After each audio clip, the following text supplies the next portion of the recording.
Part 4 to the McDonald's conspiracy. So what exactly made them suspicious of Jerome Jacobson? Well, the people that were getting the chips were all around where he lived. Like his nephew, his butcher, which like, how can you be that stupid? You need to actually be spreading these out. But essentially what he was doing when he was on his way to those McDonald's locations was stopping at the airport bathroom, breaking the seal, taking the piece out and resealing it and leaving the bathroom. So he walked out with the prized piece and he was selling them off. For example, he sold one worth $200,000 or $45,000 to his nephew.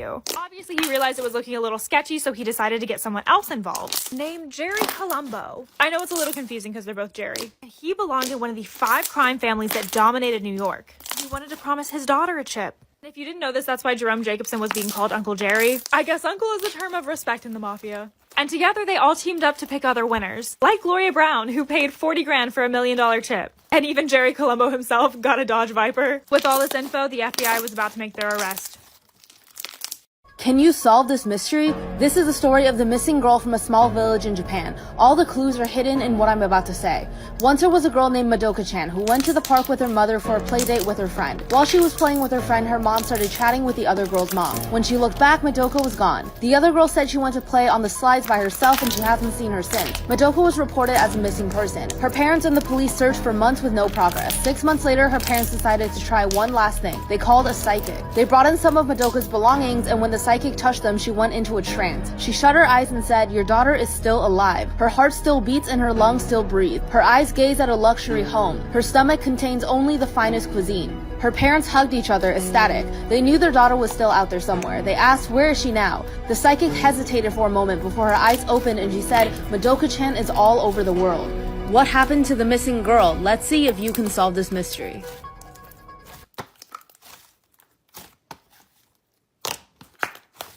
If you're ever driving late at night, don't do what they did. One night, a boy and his friend were on their way to a school dance when they saw a girl on the side of the road looking lost. They stopped the car and asked if she needed a ride, and she asked them to take her home. They said that they were going to a school dance and asked if she wanted to come too. She agreed. But these boys wouldn't know yet that this girl was not an average hitchhiker. So they all got in the car and the girl sat in the back seat.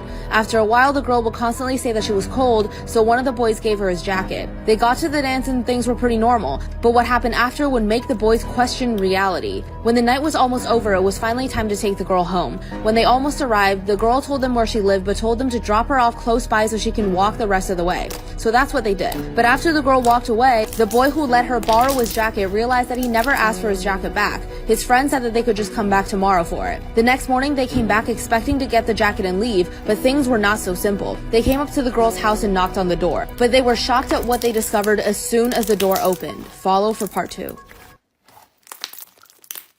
Has anybody else been in a really toxic relationship and never noticed it until after the fact? Because same. I thought I would give you some examples and see if anybody else could relate. So I was dating this boy. We'll call him Eugene. Eugene ended up going on a cruise with his friends. And at this point in our relationship, I never suspected that he was cheating on me. So this is really where the toxic started. He goes on his cruise, called me every single day, and then I went to his house the day he came back. He was changing his shirt and I noticed that he had a hickey on his neck. I was like, what is that? Because he was gone for over a week. Eugene says to me, "Yeah, I was sitting in the jacuzzi and my boy pointed it out to me. It was like, yo, what is that?" And I was like, yo, I don't know. What the heck? Mia's gonna think this is a hickey. And I was like, okay. So we're watching a movie and he falls asleep. So I took that opportunity to look through his phone. And this was the first time that I ever thought to go through his phone. And I see that he has a streak with a girl. So I investigate, find her Instagram, and I DM her and I'm like, "Hey girl, I'm coming to you as a woman. How do you know Eugene?" Part 2 to my homophobic family kicking me out of the house and replacing me with my best friend. So I cannot believe the audacity of my family literally replacing me with Katie.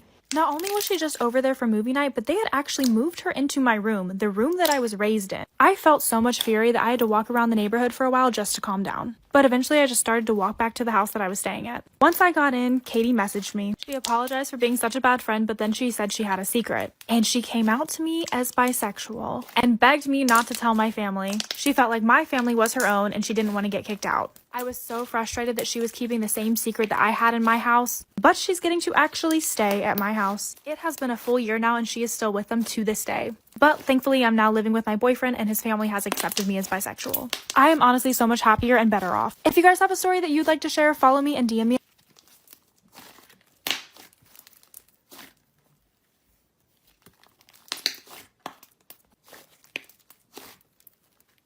Do you know someone who had a crush that went too far? Jason only loved two things, butterflies and Angie. He wanted to ask her out for ages, but never had the courage to. He was always kind of a strange kid, with his obsession with butterflies and all. All his school supplies in his room were all decorated with butterflies. People at school didn't know much about him except that. Some rumors flew around every once in a while though. Some people even said that his mother had gifted him a butterfly resin before she passed away. Angie, however, never made fun of him. In fact, when Jason asked her on Halloween weekend if he could drive her to a costume party together, she thought it was charming, but things took a dark turn quickly.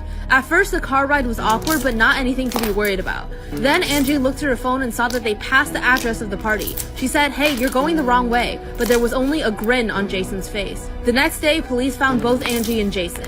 Jason was lying on the ground, cold, but above him, Angie was strung up on the ceiling, with two large pieces cut out from her back and opened up to look like wings.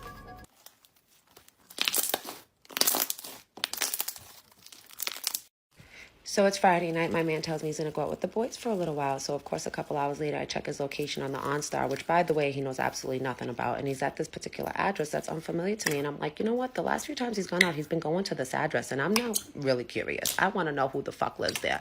I'm like, I need to stalk his ass. So I'm thinking about it. And I'm like, I got to call my sister to come over here. She'll watch the kids while they're sleeping. I'll take her car, go to this apartment, look through the window and see what's going on. And imagine I look through the window and he's sitting there with some fucking bitch having drinks on the couch, laughing, joking, having fun. And I'm like, what the fuck is going on? I need to kick the door down and beat both their asses. And then I'm like, you know what? Maybe you're overreacting a little bit. Let's take a moment and give him a call, see if he actually answers the phone. So I give him a call. The first ring, he doesn't answer. My heart's palpitating. The second ring, I'm like, I got to call my sister right now. And just as I'm about to hang up, he answers the phone. He's like, hey, babe, what's up? And I'm like, hey, babe, what you doing? And he's like, oh, I'm at the bar, we used to go to before you had the baby. And I'm like, oh, tell everybody I said what's up. And he's like, hey, the wifey said what's up. And I'm like, shit, I almost killed someone innocent.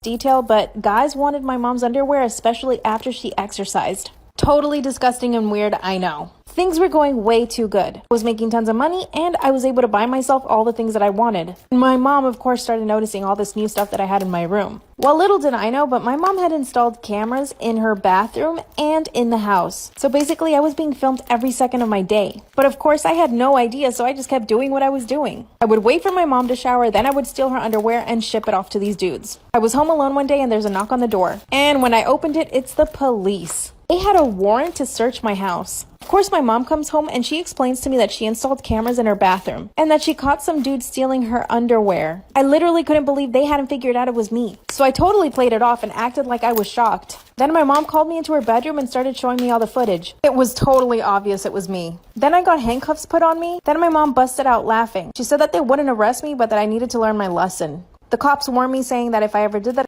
Story of the time I got caught bullying someone. So when I was little, me and all my neighbors would hang out on our street. My one neighbor that I saw the most was awful, to say the least. And everybody on my street called her the boss because she made everybody do exactly what she wanted at all times. And she definitely bullied all of us into being her little minions that did everything she said. So another one of my neighbors, who was a boy, who was a decent amount of years older than me, came outside to play with us, which was kind of unusual just because he was so much older than us. And Miss Bossy Pants did not like that he was going to play with us. So she had instructed me, which sounds very weird because we were young, but that's the only word that I know how to use because that's what she always did, to tell him that nobody wanted to play with him and that he should go back home. And of course, his mom was standing right behind me. I vividly remember her screaming at me and I cried and went home. Then the girl neighbor was like, why would you...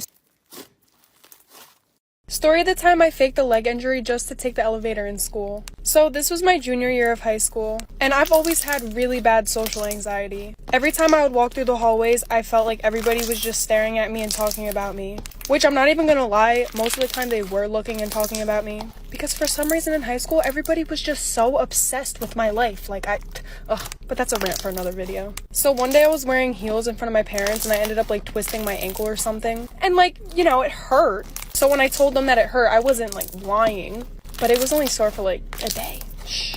And during this time, I had really big drama with a bunch of girls. I don't remember what it was about, probably a boy. So I literally dreaded walking through the hallways because they always would be saying something. So I was like, you know what? Why don't I just tell my parents to take me to the doctor? So I skip school the next day, go to the doctor, get a doctor's note saying that I can't walk down the stairs and that I need to use the elevator and leave class 5 minutes early. So yeah, if you need to avoid people, just fake a leg injury, go to the doctor, and problem solved. Am I the asshole for having my wedding ceremony in sign language? I'm 24 female, deaf, and growing up my parents got me bilateral cochlear implants and forced me into mainstream school. Never taught me sign language and never immersed me into my culture as a deaf person. They were actually pretty against me using ASL at all. Well, I took ASL in high school against my parents' wishes and then got into a deaf university. Although I couldn't